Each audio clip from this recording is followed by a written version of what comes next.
আমি তোমাকে যা যা প্রশ্ন করব তুমি তার ঠিক ঠিক উত্তর দেবে। বলো তো রাবণকে কে হত্যা করেছিল? শ্রীরাম। ঠিক আছে। বলো তো রামচন্দ্র কত বছরের জন্য বনবাসে গিয়েছিল? 14 বছর। বাহ।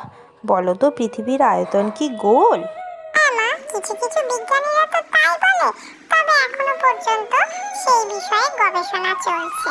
এই নন্দু, আমাকে মা যা যা প্রশ্ন করেছে আমি তার উত্তরগুলো সব তোকে বলে দিচ্ছি, তুই ওই উত্তরগুলোই বলে দিস, মা তোকে ওগুলোই ধরবে, দেখিস। আচ্ছা বলো তো তোমার নাম কি? শ্রীরাম। হ্যাঁ। আচ্ছা বলো তো তোমার বয়স কত? 14 বছর। আরে তোমার মাথা টাথা সব ঠিক আছে তো? কিছু কিছু বিজ্ঞানীরা তো তাই বলে, তবে এখনো তার বিষয়ে গবেষণা চলছে।